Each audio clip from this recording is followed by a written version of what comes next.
Actually গতকাল আমতলী থানাতে একজন সুকান্ত পাল উনি একটা কমপ্লেন করে যে বিগত 11 জানুয়ারিতে উনার একটা স্কুটি, যে স্কুটির নাম স্কুটি অ্যাক্টিভা TR01AE7727, এটা হাঁপানিয়া যে নিয়ার মেলা গ্রাউন্ডের অপোজিট সাইড থেকে উনি স্কুটিটাকে 11 থেকে খুঁজে পাচ্ছেন না।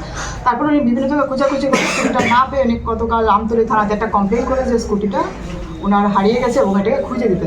অ্যাকর্ডিংলি আমতলী থানাতে এই স্কুটি এটা নিয়ে একটা মামলা রুজু করে আমতলী থানার টিম স্কুটিটাকে বিভিন্ন জায়গাতে আমরা সার্চ করি, সিসি ক্যামেরা ফুটেজ আমরা চেক করে আমরা একজন চুরের সন্ধান পাই, যার নাম হয়েছে কমল দে। ওনার বাড়ি হয়েছে অশ্বিনী মার্কেট। ওনার বাড়িতে আমরা রেড করি সন্ধান রাত্রের দিকে, রেড করে ওনার বাড়ি থেকে যে চুরি যাওয়া স্কুটি অ্যাক্টিভা এটা আমরা রিকভার করি, যেটা সুকান্ত পালের স্কুটি ছিল।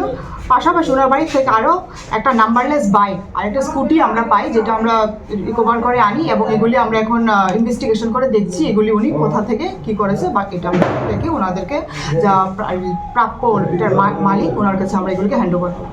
এমনি সুকান্ত যার বিরুদ্ধে অভিযোগ যে চুরটাকে আপনারা আটক করেছেন, ওনার বিরুদ্ধে আগে কোনো কেস বা কিছু এগুলি আমরা নিচ্ছি।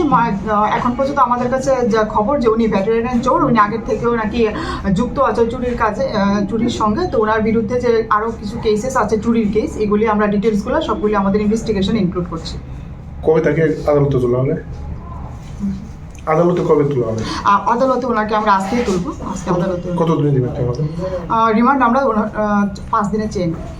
উনি এমনিতে কি করে যিনি চুরি কাণ্ডে জড়িত? উনি কিছুই করেন এমনিতে। উনি এখানে এই সব অসামাজিক, নিশ্চয়ই উনি অসামাজিক